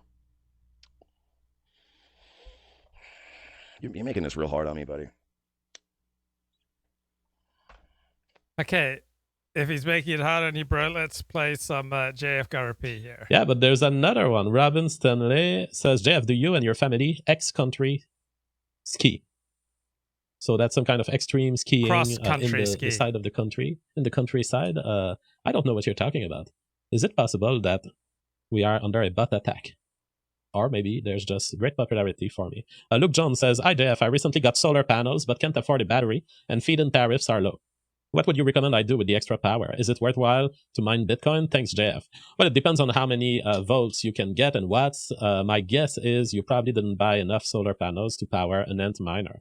And it's very unlikely that you would be within the money if you were to buy an Ant miner. So I would say, don't worry about this. Just have fun with your solar panels. Use them as part of a strategy to be independent of the grid if something goes wrong or the grid doesn't feed you electricity anymore. If you can generate enough for maintenance of a single appliance in your house, it's not going to be the dryer, but I don't know, can you feed a freezer with it? Of course, you're not going to get electricity during the night, so I guess you can't. I guess it's not going to work. Can you feed something like lights? So that way you subtract a little bit from your electricity bill. You can consider all these things, but you can also consider just having the solar panels and not using them unless you lack electricity, or just be prepared to use them. I don't think you're going to get into Bitcoin mining viability. He says, I have a 6.4 kilowatt system. Well, that's 6.4 kilowatt is a viable source of energy for a couple of appliances for certain things, perhaps a water pump. Anything that you don't need during the night, essentially, you'll want to try to focus on this, and then you select whatever is the best, the most consuming item that can fit on your solar panels. There is a cat fight happening in the regular chat. Eleonore is fighting against Mama JF. All right. Luke Jones says, just curious, what is your favorite scene from the movie There Will Be Blood? It's a movie that's good all around. It's good as a whole. It's not particularly... there's not a single scene there that stands out, but there's two scenes that are kind of very emotional in the movie. First, the opening scene. It's like the guy is alone, and you can see that it's so much trouble to drill wells, and he's doing that all alone and inserting the dynamite and then trying to get out, and he doesn't get out in time, and he hurts himself in the leg. So that shows an aspect of his personality, which is impressive. The other interesting scene is when the well explodes in fire, and it's like everything goes wrong, and it's like, oh shit, this is gonna be hard to handle. What are we gonna do? A whole fire explodes, and you don't have firemen, you don't have magical helicopters that can drop water. You are in whatever year they are. Was it what, 1920s or maybe 18 something? You are in very distant time in the past, and there is a fire that's like 100-meter high in front of you. There's nothing you can do to stop it. And they have this technique to stop it, which is they have long branches and they push some dynamite into the fire. The dynamite explodes the well, and the goal of this being to shut it down so that the fire stops. It's such a moment of desperation in the movie. Inso99 says, JF, can you speak to the danger of brain injury in combat sport? How much force and volume is needed? Any way to mitigate it? Can there be positive effect that balances the negatives? There is no way to mitigate it, and it's probably extremely bad. And in fact, perhaps the MMA indirectly has found the key to mitigate the problem. The key being, instead of the counterintuitive idea here, is if you use gloves that are actually smaller and less protective, you probably hurt the brain less. For a couple of reasons. The protective glove, really, what they allow is a complete spreading of the force of your fist without you having any pain on your fist. So they essentially protect your fist. But they deliver the absolute total energy to the brain because they move the whole cranium at one time. Whereas the glove that is MMA style, it absorbs less of the energy, so you hurt yourself more on your knuckle. So you are more limited in the amount of force you can deploy. Secondly, the point of impact is more knuckle-like. Not totally knuckle, because there's still a layer of tissue, but a layer of fabric or rubber or whatever it's made of. And this point of impact being more knuckle-like, it arrives at a single point of the cranium. What happens is it creates a bigger injury outside. Okay, I'm sorry. I relied on Art Bell, and there's absolutely nothing in the timestamp related to what he claimed. So, big mistake. So, come on, you got to pay attention to your timestamps. You gave me a description. I played 5 minutes of JF. There was nothing, absolutely nothing in the timestamp that you gave me related to what you said there would be. All right, let's talk about Not Born Yesterday. All right, does advertising work? So, forceful attempts at mass persuasion. I talked to you about this yesterday by propagandists in authoritarian regimes, whether communist China or Cuba or the Soviet Union or Nazi Germany, consistently failed to sway the population.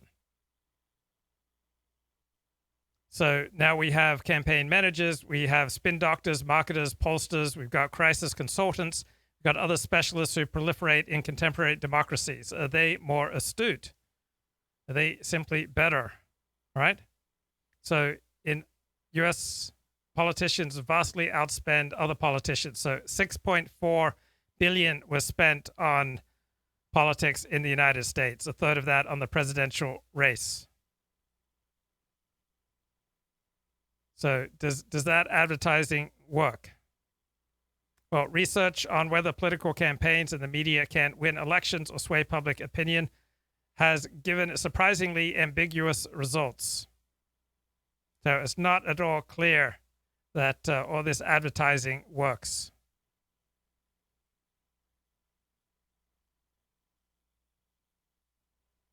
The most important moderator of whether campaigns or media influence public opinion is the strength of people's prior opinions.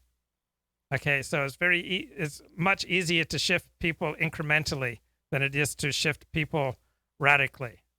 Okay, on the vast majority of political issues, people have no strong opinion.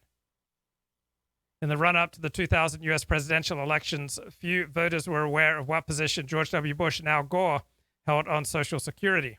So when people were told that the candidate from the party they favored had such and such an opinion, they tended to adopt this opinion following cues from their favored political party.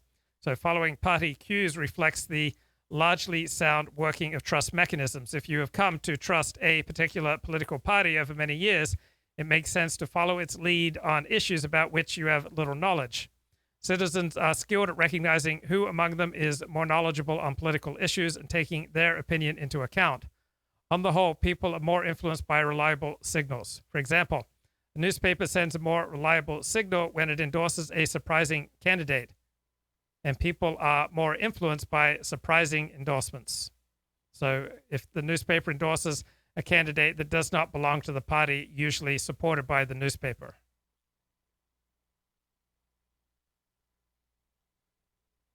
When it comes to the big prize, voting on congressional or presidential elections, the overall effect of campaign efforts studied is nil. So in spite of the huge sums sunk into mailing, canvassing, calling, and advertising, campaign interventions seem, as a rule, to have no effect. Many of you will have heard of Cambridge Analytica, the infamous firm that harvested data from Facebook users, often without their consent, created psychological profiles of these users, and offered political campaign ads targeted specifically to these psychological profiles. According to The Guardian, Cambridge Analytica allowed democracy to be hijacked. Well, this sounds like we need Beethoven's Ninth Symphony. This is really serious stuff here. Yeah, Adam Curtis is way overrated. He makes beautiful films, but they are completely empty. So, what's the use of advertising? Cambridge Analytica was a scam. Targeted advertising only has limited effect. These have only been proven on certain product purchases. With relevant data on the users' profiles, the effects were tiny. Cambridge Analytica was attempting to influence presidential elections, something no evidence shown it has the ability to do. Even if the influence of Cambridge Analytica's campaign had been as large as that recorded in experiments on beauty products, it would have only swayed a few thousand votes. In reality, its influence was likely nil.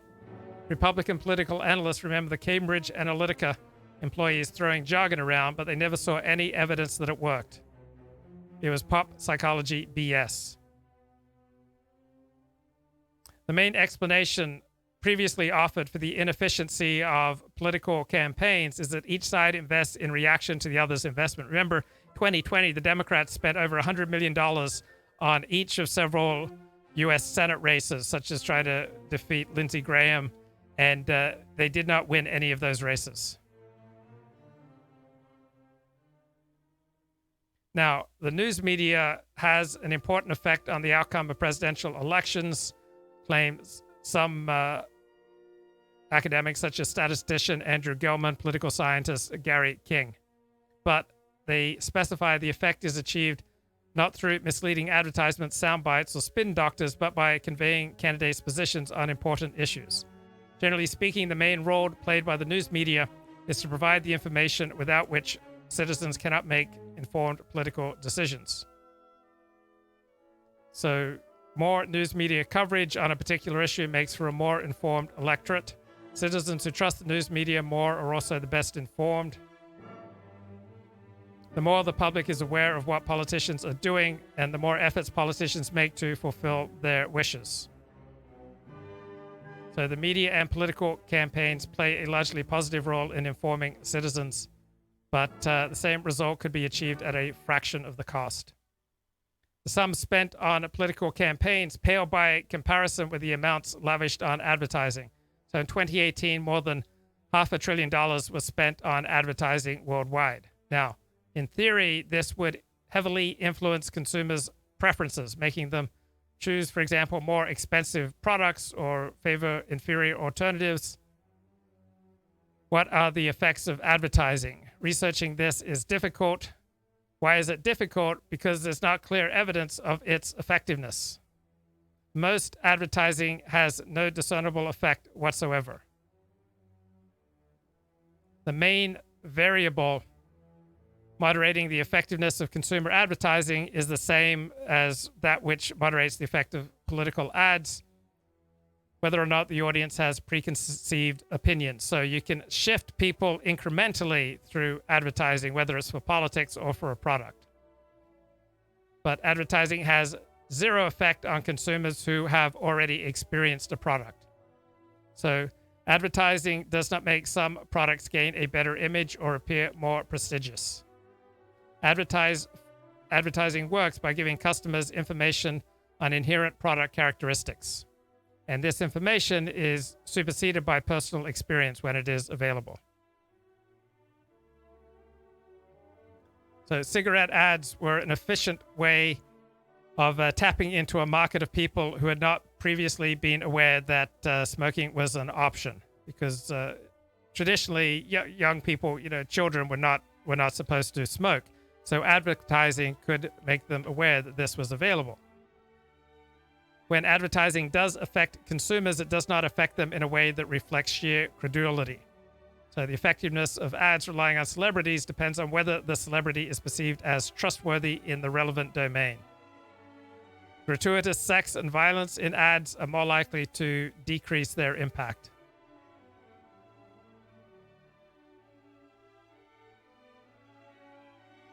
Advertising does not shift people's preferences in soda. Most people are simply incapable of distinguishing between Coke and Pepsi. Persuasion is very tough. It's even more difficult to persuade consumers to adopt a new opinion, a new attitude, or a behavior. What it can do is incrementally shift people. So as attempts at mass persuasion pile up, from demagogues haranguing crowds to advertisers vying for our attention on smartphones, a clear pattern emerges. Mass persuasion is tremendously difficult to achieve. Even the most dreadful propaganda attempts, from Nazi Germany to the Soviet Union to Mao's China, have been surprisingly ineffective at changing people's minds.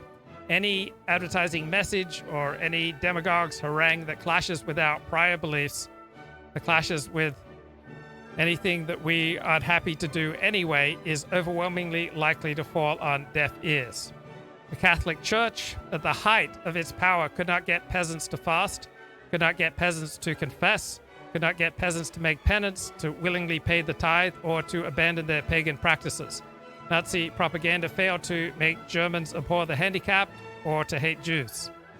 Once voters have their minds set on a candidate or the campaign, money in the world is not going to sway them. Ads are wasted on consumers who have first-hand experience of the product advertised. So mass persuasion fails when it encounters resistance. The audience needs to have positive reasons to believe a message if the message is going to have any effect. So the most effective messages echo the tastes, the preferences, the prejudices of their audience. So you can reinforce anti-Semitism with a crowd that already hates Jews. You can make them feel more bold in going public with their opinions. But Nazi propaganda did not turn people who are indifferent to Jews or liked Jews into people who hated Jews. So generally speaking, mass persuasion can change people's minds only on issues of very little importance, as when voters select a party whose platform fits with their opinions on significant issues, and then they follow the party's lead on less personally significant topics. So the patterns of mass persuasion are not compatible with the thesis of widespread human credulity. Instead, they reflect a cautious evaluation of the information communicated. People decide whether advertising fits with their prior opinions and whether the advertising or the messages come from reliable sources. Okay, let's get a little bit more here from Mersh. There are so many jokes. I don't think you guys realize what it's like, but to be in this position where I can think of funny shit to say, dude. I've never had a problem coming up with funny shit to say. It's never been a problem for me, but I can't, like, the things that I want to say nowadays, I'm not allowed to make the joke. It's like the fact that we've gotten to a point as a society where even I'm self-censoring it's unfortunate, man. It sucks. It really does suck to be in that fucking position. I want to be able to make my dumb joke, and I can't because I'm not allowed. All we've ever been was slaves, which also those are lies. We don't get to call them anti-Afrocentric. We don't get to call them anything when they blatantly lie on us. So all I want You're breaking up, dude. Pay your Boost Mobile bill. to say is this before I get started. I'm a grown-ass man, and I know how to understand literature, and I know how to understand. He knows how to understand literature. Here's another observation about these Black Israelite guys. You ever notice they always add extra words to things?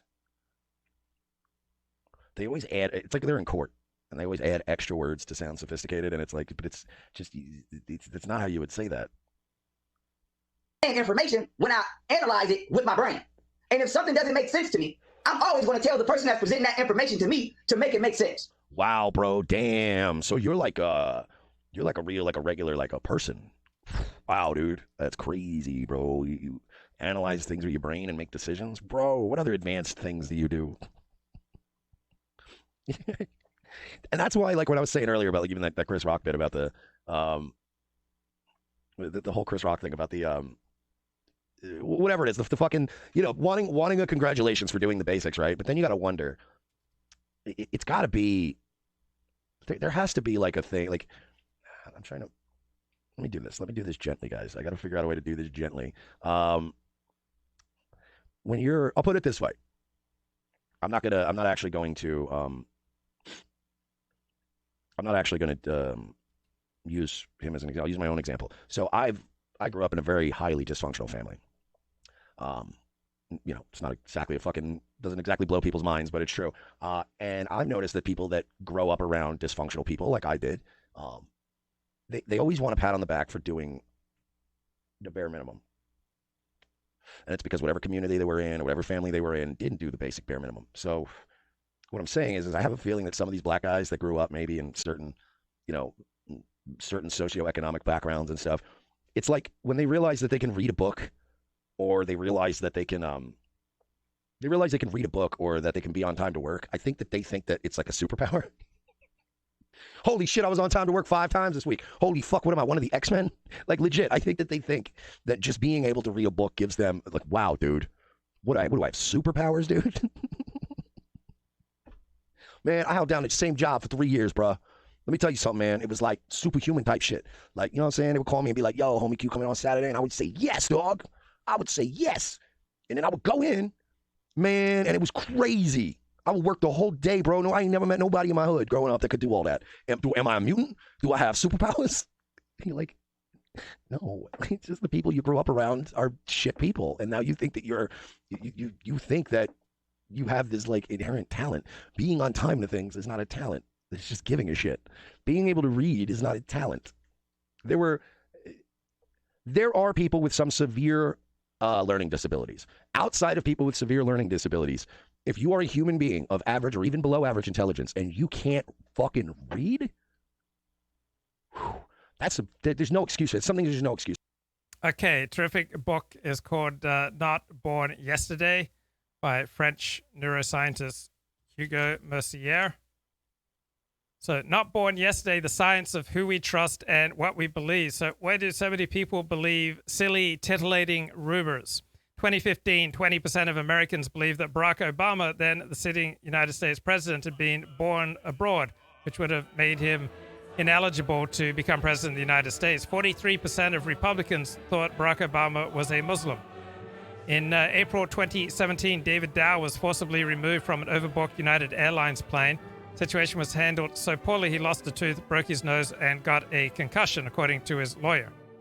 After Dow and the airline settled, rumors flew around popular Chinese social media platform that the settlement reached the sum of $140 million. Although the real amount was never publicly divulged, the likelihood is that it's 100 times lower. In early 1969, there appeared in the French provincial town of Orleans a rumor that young women were being abducted from the changing rooms of Jewish retailers to be sent abroad as prostitutes. In spite of official rebuttals from the police, politicians, and other authoritative figures, the rumor grew for several months before slowly dying over the summer. So besides these examples of widely inaccurate rumors, the low level of accuracy of some rumors is borne out by systematic studies. So why are false rumors so common? So rumor generation results from a combination of personal anxiety, general uncertainty, credulity, and outcome-relevant involvement. So having a black president in the United States generates anxiety. Anxiety makes people credulous towards information relating to the anxiety-provoking events. Rumors help people make sense of current happenings. They reduce anxiety about the future, and they assuage their anxiety. So anxiety-inducing situations appear to make people more gullible. But that's not really what's going on. So what's important when it comes to rumors are, do they affect your life? Do they affect your critical decision making? Because if they affect your critical decision making, then you're going to pay attention to who is worth listening to and who is not. So rumors in the workplace about layoffs, people tend to pay attention to that, and they pay attention to how credible people are. So rumors in the workplace about layoffs tend to be highly accurate. Okay, every major operation, every change of station, talking about a particular U.S. Army base, important administrative changes, they were always accurately reported by rumor before any official announcement has been made. So open vigilance, being skeptical, is costly. It takes energy. We only exercise it to the extent that it makes a difference in our lives. So in domains of our lives that matter to us, we keep very careful track of who says what and whether what they say turns out to be correct or not. This motivates speakers to exercise great caution when reporting rumors. They don't want to jeopardize their own credibility. So when we find out whether rumors are true or not, we then track who said what, and that helps us to create a network of reliable informants.